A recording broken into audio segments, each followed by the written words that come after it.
Good evening guys, এখন 7:30 একটু বেশি বাজে। আজ হচ্ছে যে 3রা অগাস্ট, ঠিক আছে।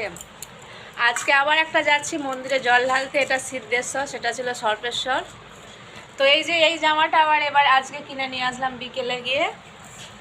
আগের জামাটা আগের বারে জল ঢালতে গিয়ে মানে সেলাইয়ের পাশ থেকে ছিঁড়ে গেছিলো। এই যে রেডি হয়ে নিয়েছি আর আজকে খেয়ে যাচ্ছি। আজকে এটা একটু কাছে, ওই জন্য রাতের দিক করে যাচ্ছি। আলু ভাজা করেছি আর একটু লুচি শখ যাচ্ছিলো অনেক দিন থেকে, লুচি বানিয়েছি। তো লুচি খাওয়া হয়ে গেছে, এক মুঠা করে যে মুড়ি খাচ্ছি, খেয়ে বেরিয়ে যাবো। ছেলে টয়লেটে গেছে, ছেলেও যাবে আমাদের সাথে।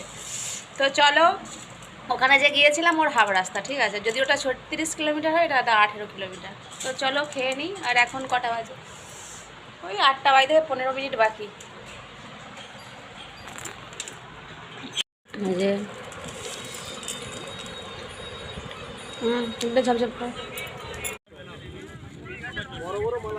আরে হ্যাঁ, যে শিব মন্দিরের উল্টা দিকে যে ঘাটটা, সে বট গাছের গোড়া দিয়ে, বট গাছের গোড়া দিয়ে সোজাসুজি এসো একবারে নদীয়ে।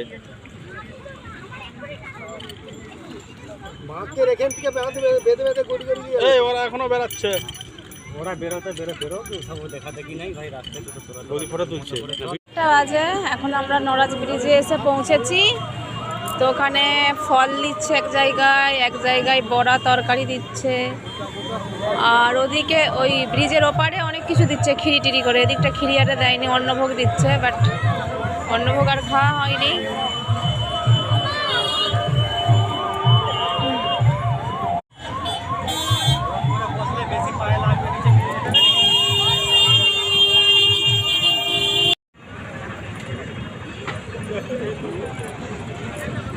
তো বন্ধুরা, এই একটা বাঁক দেখো, কীরকম বাঁক এইটা। কে কোথায় ধরেছে কিছুই বোঝা যায়নি। এরকম স্ট্যান্ড করেছে, স্ট্যান্ড করে রেখে এর নিচে সব শুয়ে গেছে কলসি।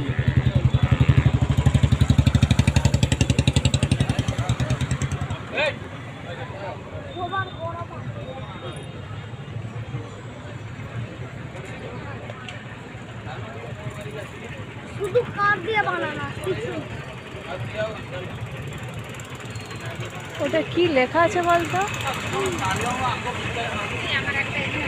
এখানে আবার এই যে চা দিল, বিস্কুট দিল, ওদিকে ফল দিচ্ছিল, পেঁপে। হ্যাঁ,